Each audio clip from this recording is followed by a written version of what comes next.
Societies have been destroyed, wars have been fought, and people have killed each other senselessly because of some sort of anxiety that awakens our primal instinct.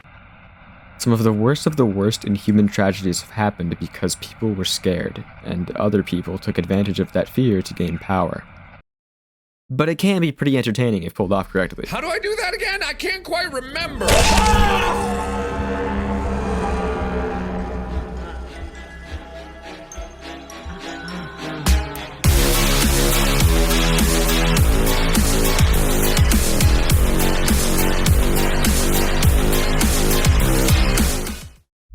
Horror as a genre was something that was pretty unfamiliar to me until I got into the Five Nights at Freddy's series when I was in 6th grade. Before then, I thought nothing was scarier than the Slenderman game, even though he just looks like a lanky-ass mannequin. Five Nights at Freddy's had all the typical elements of a good horror game. Dim lights with fast jump scares that you anticipate for the whole night, an intriguing story that implies some pretty horrific body horror involving stuffing dead kids inside of animatronic suits, and Let's Players. No! Fucking fuck! FNAF was scary to me, partially because I was just young and it was my intro to horror, but it was also the first horror game that left some of the story elements up to the player's interpretation. This was intriguing to me, as before, the scary parts of things I saw were always, oh, this thing looks creepy, or oh, this thing can kill you and you're helpless to stop it. This was different though, it was like you had to go looking for the horror. As the Five Nights at Freddy's series went on, I was less and less interested.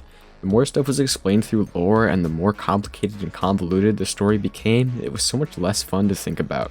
During the first 3 games, I had a blast watching game theories about this stuff. Wondering how these murdered children possessed these robots and figuring out who the murderer could be with my friends was a great way to waste time. However, the longer the series went on, the less I cared and the less scary the games became. And despite huge lore dumps with every game drop, the story would continue to frustrate gamers by just adding more and more plot lines that went nowhere and loose ends that never led to anything. Additionally, gameplay-wise, you went from sitting close to powerless in a decaying, dirty restaurant corner, surrounded by walking machines of death possessed by the vengeful spirits of dead kids, to walking around a playful little theme park where the scariest thing was the guy that gave you the map and the 400 goddamn bugs that plagued the game. It really sucks because Scott Cawthon was more interested in stringing along the fans in some convoluted story than he was actually making the games and stories scary. He could have talked about how in the 30 years the animatronics went unvindicated, they got more aggressive or fell into insanity or something. But no, I guess the name Cassidy is way more important. Like, he had to have a reason that the animatronics were haunted, so he made up a thing called Remnant. What the fuck is Remnant even supposed to be? Haunting isn't supposed to be scientific. Trying to explain it just makes it worse.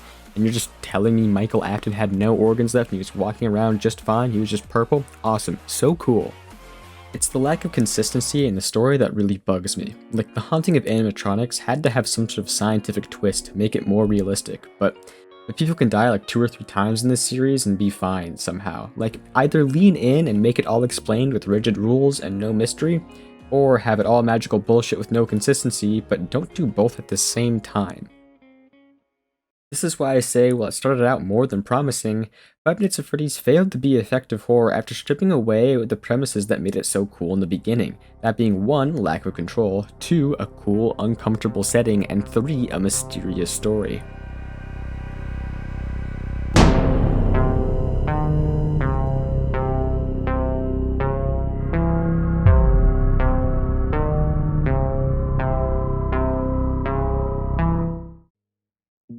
I know Stranger Things isn't really a horror show in the typical sense, but it definitely has some elements that are by nature horrific, and it plays off of horror themes quite well.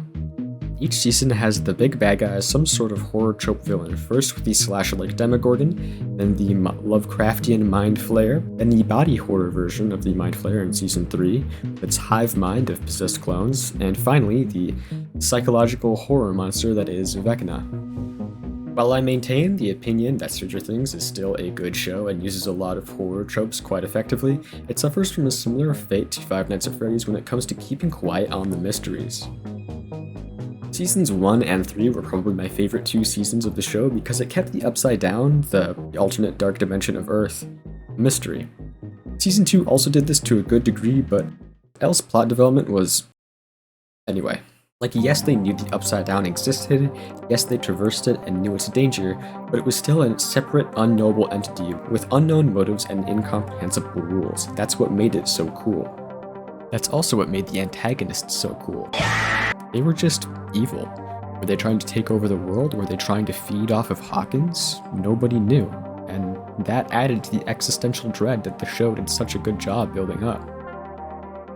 Season 4, so far, while taking steps narratively and showing better character progression, special effects, story writing capabilities, and twist endings, fails to keep up the energy that the first few seasons had in regards to the mystery of it. It's explained that, oh, these things aren't just evil for the sake of it, or are hungry for food or anything. No, this is just one person who L happened to fight, took it upon himself to wreak havoc against humanity. And it just so happens that L totally forgot about the entire thing. That is so much less cool. Not to mention the amount of holes in the plot this brings up. Like, why did Vecna give L the chance to get more powerful and not just like send in everything all at once? Why slowly trickle in all of your allies to die first? Vecna is just all of my Overwatch teammates all of the time. This is a common thing in a lot of TV shows. You have to have everything connect with each other. Nothing can ever be happenstance and everything must be explained away. This type of thinking is fine with like a crime show where it makes sense that all the loose ends are tied up, or like Sherlock Holmes, but with something like Stranger Things, that isn't needed. Not every question needs to be answered, just asked. Stranger Things, and other mystery dramas for that matter, don't need this type of things to be good. Sometimes it's okay to let the scary monsters just be ontologically evil and have spooky alternate dimension just be a spooky alternate dimension. Could you imagine how lame it would be if Cthulhu wasn't some unknowable creature and instead was just like a guy's pet? Oh, but not just any guy. Paul, the guy you sent to the Shadow Realm and forgot about. Remember Paul? Oh, you don't? That's because we just made him up. It's fiction. I still think Stranger Things is a good show and will continue to watch it for the characters and the drama, but the fact that so much of what made the show interesting to think about and what made the monster scary is gone is just a little disappointing.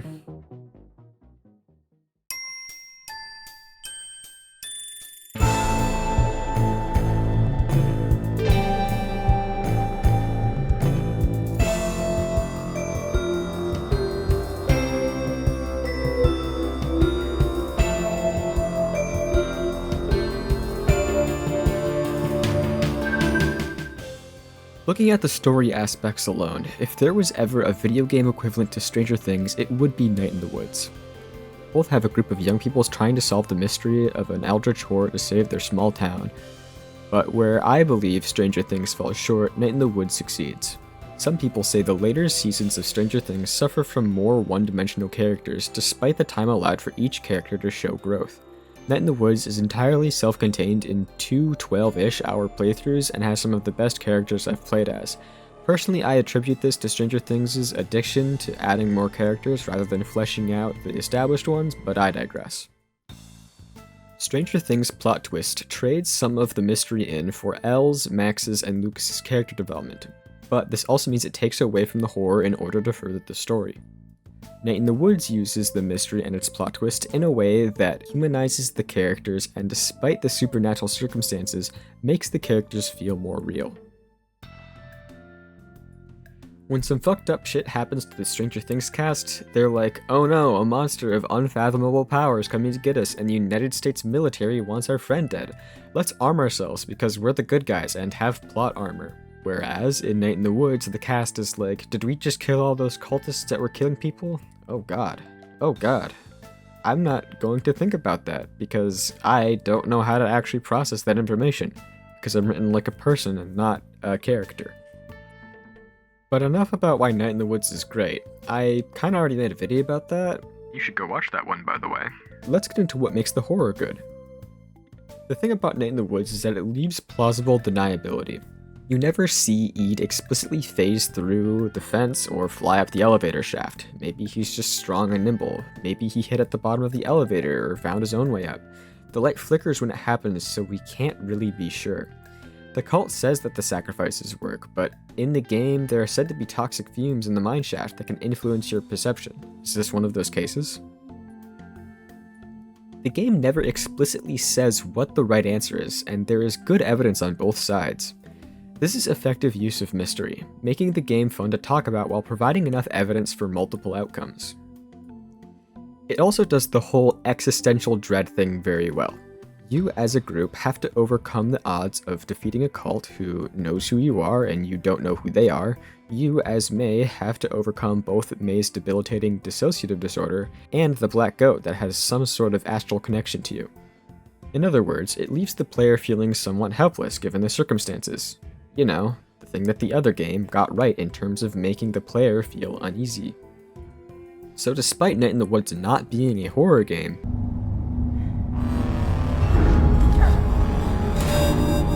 it utilizes the story and themes of horror games in ways that advance the story to tell a better narrative. Night in the Woods does it again, baby, getting those points up on the scoreboard.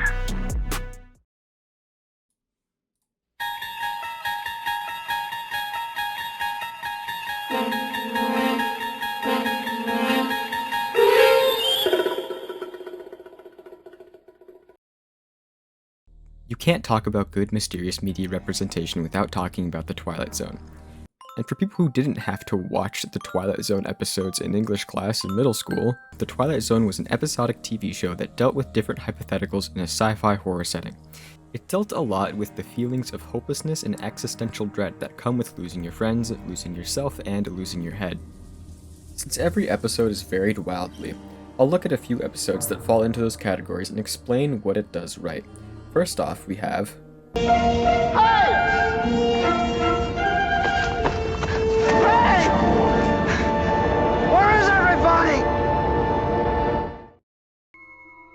This episode is pretty straightforward, yet in its simplicity, psychologically terrifying. The main character walks into a cafe, and despite signs of life, warm coffee on the table, a cigarette still lit in the ashtray, it appears they all left for lunch. He walks down Main Street and finds it deafeningly quiet. It reminds me of playing a Gmod RP map with nobody else online, making the space feel liminal. His mind is starting to break, and despite his efforts, he is alone. Terrifyingly alone. Because despite all the signs of life stating people are here, it's all an illusion. This is genre-defining psychological horror, and the way it's explained is really well done. He wasn't actually alone, he was in an induced sleep in a sensory deprivation tank as some sort of test. The explanation succeeds in telling us why he was in the situation, but not how the situation came about. Why was everyone missing in his mind? Why couldn't he remember who he was? These questions are asked by the audience, but not explained by the episode. Because it doesn't have to be. The big bad monster wasn't a physical thing, but an abstract idea, one that is unknown and has unknown capabilities. This unknown is what makes the horror in the episode work. It's a type of horror that's meant to get you thinking. Thinking about what you would do in this situation, or about the world this man is a part of. It's meant to make you think about what would happen if you lost yourself, becoming so delirious that you were unrecognizable, even to yourself.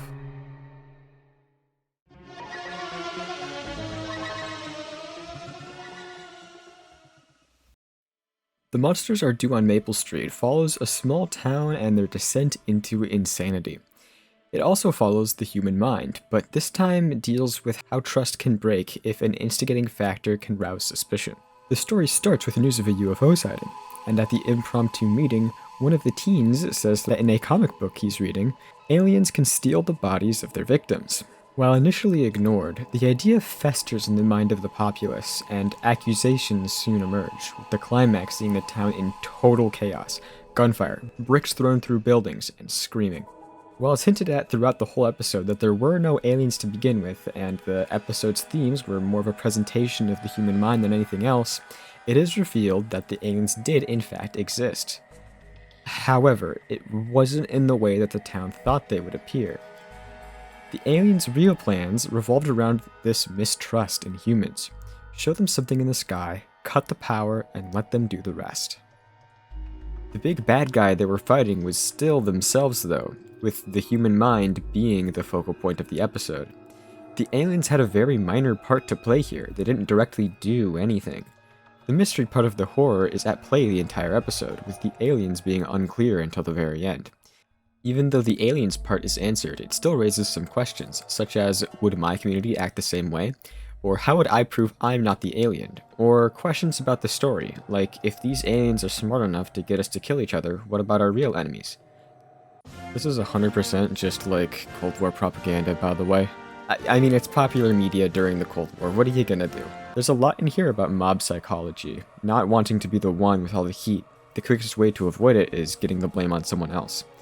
This horror is unique in the sense that it portrays everyone you know as a ticking time bomb, waiting until one thing goes wrong before it all explodes in your face.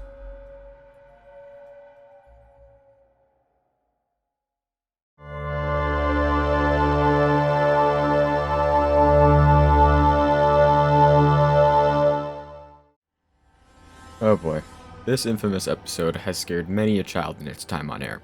It portrays a nervous man who gets on a plane and despite his assurances, is very anxious about the flight. Sometime into the flight, he notices something. Is that something on the wing? How? We're going hundreds of miles per hour. It should fly right off. Is it tearing apart the turbine? I gotta tell someone about this. In a game of Mom, Phineas and Ferb are committing heinous acts bit, every time he tries to get someone to see the monster destroying the plane, it disappears. Of course, this makes him look crazy. I mean, how could it not? It's also stated that planes do just make him generally nervous. He was just in a mental institution for freaking out kind of like this on a different flight.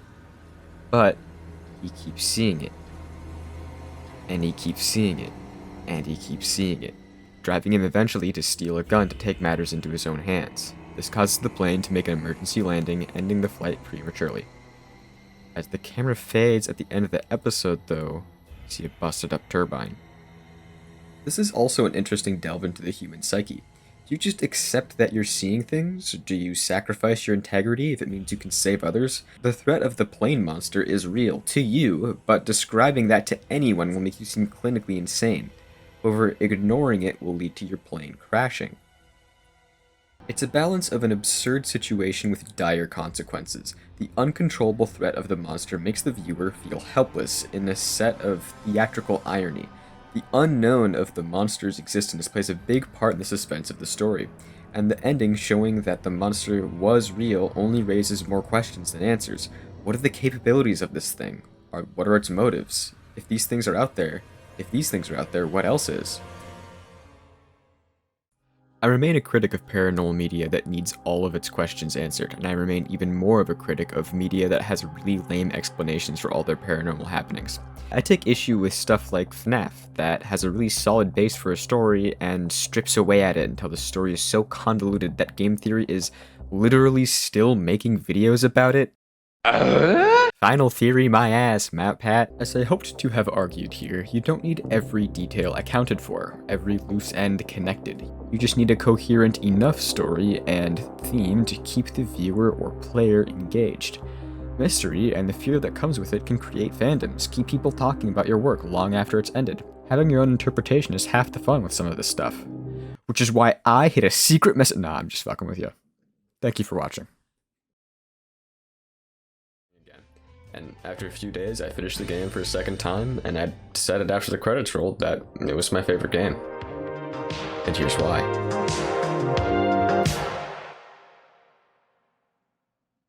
It's been a minute. Here's what I look like now, by the way.